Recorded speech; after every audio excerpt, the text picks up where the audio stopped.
Fasalo diboni jarawo khwai Ratanpur bisini bising khobjak Ratanpur holnogo kaisa masai eba milet ni recipe contest program sanjaka khwai KBK ni bkhakte tino panda manjaka khwai KBK ni adam song tebo manjaka khwai Ratanpur bisini chairman nokhobai kumni adamro tinino pandao masai haikeba pilot ni songmuk eba recipe contest bo khlaijaka oboni bisingo kuplai engnai rokno sokat bo yafarjaka tini o program khaimani naharmu ungkha hastewa tebo masai haikeba milet no tebo kaham ke kaijagna ni bagai tai masai kaiban bisingtei hoba khanerok no rang puisa ajnani sepsap no tebom kaham engna ni bagai no tinino panda songjaka tinino pandao khwai district ni tai krung tham block ni bisingo bo oba haikeno panda songjajangnai hinai shawi khanaraka khwai KBK ni adam Dr. Dipankar De. Welcome everyone on behalf of Krishi Vikram Kendra. I heartily welcome Mr. Pranav Devarma, Chairman of Ratanpur DC Village. We are here due to organize a program that is military recipe contest. As you know, मैं English में, बंगाली में, हिंदी में ये तीन में बोल सकता हूँ. कौन सा बोलने से आपको इजी रहेगा? हिंदी, बंगाली, इंग्लिश. So मैं आई थिंक हिंदी में बोलने से सबके लिए इजी रहेगा ना. तो आपको पता है सबको कि 2023 जो ईयर है उसको हम लोग इंटरनेशनल ईयर ऑफ मिलेट्स से मना रहे हैं. इंटरनेशनल ईयर ऑफ मिलेट्स जो डिक्लेयर किया जाता है, जो भी ईयर डिक्लेयर किया जाता है वो डिक्लेयर किया जाता है यूएन से, United Nations. United nation is the body who actually choose all the policies regarding the world. हम लोग की दुनिया में जितना भी प्रॉब्लम्स है उस प्रॉब्लम को एड्रेस करने के लिए यूनाइटेड नेशन पॉलिसी बनाता है और उस पॉलिसी के तहत 2023 को हम लोगों ने as a millet year declare किया है और उसमें भारत का, हमारा इंडिया का बहुत महत्वपूर्ण जो कंट्रीब्यूशन है, क्योंकि ये प्रपोजल इंडिया से गया था. हमारा प्राइम मिनिस्टर से ये प्रपोजल यूएन को गया था कि मिलेट जो हम लोग यहाँ पे क्या बोलते हैं हम लोग मैसे, ये हम लोग हमारे लिए नया नहीं है, दुनिया के लिए नया है.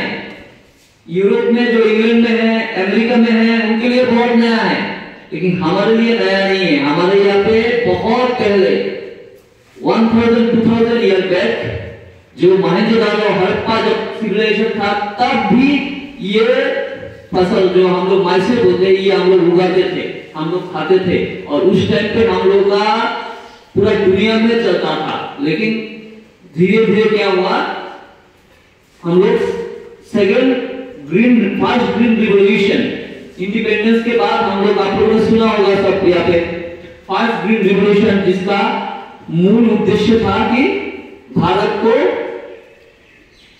पूरा जो हम लोग फूड डेफिशिएंट थे, जब इंडिपेंडेंस हुआ हम लोग का खाने के लिए food security conscious in the population, क्योंकि जब इंडिया डिवाइड होकर 3 कंट्री बन गया, पाकिस्तान, बांग्लादेश, इंडिया, तो मैक्सिमम पॉपुलेशन इंडिया में आ गया. तो उस पॉपुलेशन को फीड करने के लिए जितना खाना जरूरत था इंडिया के पास इतना नहीं था, तो लोगों को तो खिलाना है ना, तो खिलाने के लिए कुछ कुछ नया टेक्नोलॉजी अडॉप्ट किया, जिसमें से एक बहुत बड़ा था कि गेहूं और धान, ये दोनों फूड चैनल में लोगों को घुसा दिया कि गेहूं खाओ और धान खाओ, चावल खाओ. ये खाने से, क्योंकि इनका प्रोडक्टिविटी बहुत, इसमें बहुत सारा वैरायटी डेवलप हो गया था जो कि अच्छा पैदावार देता है. तो इसलिए नॉर्थ इंडिया जो यूपी, बिहार, पंजाब, उस साइड में लोग गेहूं की तरफ झुक गया और हमारा जो eastern India, north east India, उसमें हम राइस की तरफ झुक गया. तो हम लोग क्या हो गया, धीरे धीरे जो आदमी क्या है जो खाता है वही होता है. मुझे उधर में मैं गया था, उधर में बलरामपुर में, तो बोल रहे थे सर आप लोग तो ज्यादा स्पाइसी खाते हो, आप लोग को ये अच्छा नहीं लगता. हम बोला कि ऐसा कोई नहीं, बचपन से जब आदमी पैदा होता है तो कोई स्पाइसी भी पसंदीदा नहीं होता है किसी का, तो हम धीरे धीरे जो आदत बनाते हैं वही होता है.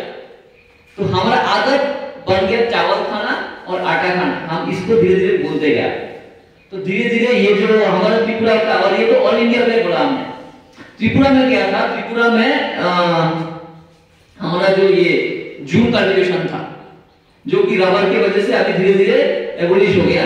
जूम में ये तो कॉमन था, तो हमारे लिए नया नहीं है। हम लोग ये इसलिए हमारा जो सब माँ और बहन लोग इतने अच्छे से बना पाए हैं, नहीं तो नया हम से कैसे बनाते। तो इसी को देख के हमारा प्राइम मिनिस्टर ने बोला कि ये जो क्रॉप है इसको फिर से लाना है, और इसका इतना मेडिसिनल वैल्यू है, इसका क्लाइमेटिक के ऊपर वैल्यू है। मैं पहले एक एक करके ज्यादा नहीं बोलूंगा, लेकिन एक दो पॉइंट आज कल क्यों ये जरूरी है, क्यों पूरा दुनिया इसके पीछे पड़ेगा। पहले बोलूंगा क्लाइमेट चेंज। हमारे यहाँ पे अभी देख रहे हैं हम लोग कि गर्मी में जून के पहले इतना लगभग 40 डिग्री सेल्सियस टच किया त्रिपुरा में टेम्परेचर। पहले कभी नहीं मिला ना 40 degree. We are experiencing for the first time 40 degree Celsius temperature, और ये जो टेम्परेचर ये कमेगा नहीं, ये बढ़ेगा। फ्रॉम द ये जो प्रेडिक्शन हम लोग कर रहे हैं कि नेक्स्ट 10 इयर्स में हम लोग का टेम्परेचर और भी 1.5 डिग्री बढ़ेगा, बारिश कम होगा। तो इसको हम चेंज नहीं कर सकते, दुनिया भी चेंज हो रहा है, हमको उसी के साथ ढलना है। हम दुनिया चेंज को, आर्ट का जो चेंज होगा उसको हम चेंज नहीं कर सकते, क्योंकि ये मदर आर्ट को हमारा कैपेसिटी कुछ भी नहीं है। आर्ट के नेचर के आगे हम बहुत ही छोटा है, तो वो तो चेंज होगा। हम क्या कर सकते हैं, हम अगर कंटिन्यूअसली चावल खाते रहेंगे, चावल के लिए पानी चाहिए, पूरा जमीन भरती, वो पानी नहीं है तो चावल कैसे उगेगा। इस बार भी हम लोगों ने देखा बहुत सारा जमीन में पानी के लिए चावल खत्म। तो एक फार्मर अपना पूरा कमाई जो है वो चावल के ऊपर डालता है, इसके बाद अगर चावल नहीं होगा उसका तो क्या फायदा होगा, उसका पूरा लॉस है। तो हमको क्या देखना है, ये कम पानी में भी क्या उगेगा जो हम खा सकते हैं चावल की तरह, ये है मिलेट। ये आपका आंसर है मिलेट। पानी कम चाहिए, लेकिन जो प्रोडक्शन है वो आपका चावल से कम नहीं, ज्यादा है। बिना पानी का भी बहुत अच्छे से ये हो जाता है। 40 डिग्री 50 डिग्री सेल्सियस में भी थोड़ा सा पानी मिलने से ये एकदम पूरा पैदावार देगा, जो बेड़ी में और इसमें नहीं होगा। तो हम उसमें जाने से कोई लॉस नहीं है, अगर बारिश भी नहीं होगा फर्क नहीं पड़ेगा हमको, ठीक है कि नहीं। ये पहला पॉइंट। दूसरा पॉइंट है, हम लोग जो चावल खाते हैं, आटा खाते हैं, उसमें कार्बोहाइड्रेट बहुत ज्यादा होते हैं, और इसके वजह से हमारे जो चावल खाने वाले लोग, बेसिकली हम लोग का नॉर्थ ईस्ट में और ईस्टर्न इंडिया में डायबिटीज से हम लोग बहुत परेशान हैं। 40 के बाद 40 तो छोड़िए, आजकल तो 20-25 में भी लोगों को डायबिटीज हो रहा है, सही कि नहीं। तो डायबिटीज जो है इतना खतरनाक है, मुझे बोलने का जरूरत नहीं, सबको पता है। तो ये जो डायबिटीज को अगर हमको उखाड़ना है, मेडिसिन से नहीं होगा, खाने में तब्दीली करना पड़ेगा। ये जो चावल खाते हैं हम लोग का, चावल डायरेक्ट ब्लड में चला जाता है, शुगर दे देता है, इसको बोलता है सिंपल शुगर। चावल का जो कार्बोहाइड्रेट है वो सिंपल है, मतलब जाता है, घुल जाता है पानी में और शुगर बन जाता है। इसमें जो कार्बोहाइड्रेट है ये कॉम्प्लेक्स है, ये चावल के तरह पानी में ब्लड में डायरेक्ट जाके नहीं घुलता है, इसकी वजह से आपका शुगर बढ़ता नहीं है। इसलिए इसका जो ये जो पहले खाते थे पुराने वाले लोग, उन लोगों का देखिए शुगर कुछ नहीं है। अभी भी जो यहाँ पे जो थोड़ा एजेड लोग है नहीं है, क्योंकि ये लोग पहले से बचपन में जो यूथ में, जवानी में ये लोग बहुत सारा ये सब खाया है। लेकिन हम लोग अभी क्या है, बर्गर पिज्जा ये सब खा रहा है, जिसके कारण से बहुत सारा बीमारी हमको पकड़ रहा है। तो इससे भी हम लोग बर्गर पिज्जा बिरयानी सब बना सकते हैं। तो प्रॉब्लम क्या है, ऐसा नहीं कि ये खाने में खराब है, ये खाने में भी बहुत अच्छा है, इसको बनाने में कोई दिक्कत नहीं है, ये होता भी है हमारे यहाँ पे, ये कम पानी में भी होता है, और इसका पैदावार भी ऐसा नहीं कि इसमें बहुत सारा लेबर चाहिए, कुछ नहीं चाहिए, धान से भी कम लेबर चाहिए इसमें। धान में तो आपको एक बार बीज लगाओ, इसके बाद उसको लेके जाओ, लगाओ, उसके बाद घास उगेगा, घास को निकालो, इसमें ऐसा कुछ नहीं, इसमें डायरेक्ट लगाओ पैदावार होता है। तो हम क्यों नहीं कर रहा है, हम अपना आदत चेंज कर लिया है, सिर्फ वही है, हमको फिर से पुराने जमाने में जाना है। तब हमको डॉक्टर को हर महीने 5,000 10,000 रुपए देना नहीं पड़ेगा, वो पैसा हम सेव कर सकते हैं। जिनका डायबिटीज है, जिनका इंसुलिन लग गया, उनका 10,000 का 20,000 रुपया पर महीना लगता है। तो एक फैमिली में अगर 1 लाख रुपया भी इनकम हो, उसमें अगर 20,000 रुपया मेडिसिन जाता है तो उस फैमिली के में बचता कुछ नहीं है, लेकिन इसको हम बचा सकते हैं। ये 2 नंबर बहुत इंपॉर्टेंट पॉइंट है। और 3 नंबर है एम्प्लॉयमेंट। हम थोड़ी देर से इन्फॉर्मली बोल रहा था, हमारे यहाँ का जो मैक्सिमम पैसा है वो फॉरेन में जा रहा है।